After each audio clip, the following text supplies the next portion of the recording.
आज या ठिकाणी नीरा नदीच्या पाण्याला पूर येऊन जवळजवळ 1 महिना झालं. इथला शेतकरी ओसाड पडलेला आहे.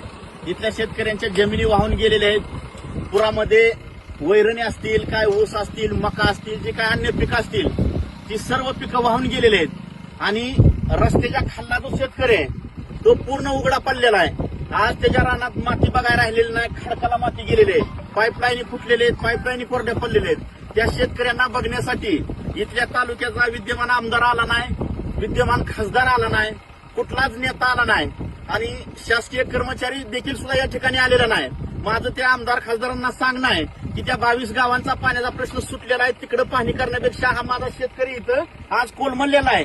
त्या शेतकऱ्यांची पाहणी करा, इथं अनुदान द्या, काय नुकसान भरपाई असतील ते पंचनामे झालेले आहेत, पण त्याची नुकसान भरपाई अजून या ठिकाणी आलेली नाही. ती नुकसान भरपाई मिळावी अशी मी त्या आमदार आणि खासदारांना सांगतो की तुम्ही इथं या आणि माझा शेतकरी जवळजवळ आज 1 महिना झालं तुम्हाला इथल्या शेतकऱ्यांची दखल घेता येत नसेल. तुम्ही फक्त मतदानापुरतं येत आहे आणि आज माझा शेतकरी इथं कोलमडलेला आहे तर तुम्ही इथं येऊ शकत नाही. तर माझी त्यांना कळकळीची विनंती आहे. आणि हा जो रस्ता केलेला आहे तिरुवंडी तो बंधारा, हा जवळजवळ 1.5-2 कोटीचा रस्ता आहे, पण हा अतिशय निकृष्ट दर्जाचा रस्ता झालेला आहे. त्याचीही चौकशी व्हावी. साईड पट्ट्या निघालेल्या नाहीत, साईड पट्ट्या झाल्या पाहिजेत. हे सर्वांना आम्हाला आपल्यासाठी जाण्यासाठी रस्ता पाहिजे. त्याच्यासाठी त्या रस्त्याची ही चौकशी करून चांगला तो रस्ता झाला पाहिजे अशी सगळ्यांची या ठिकाणी इच्छा आहे.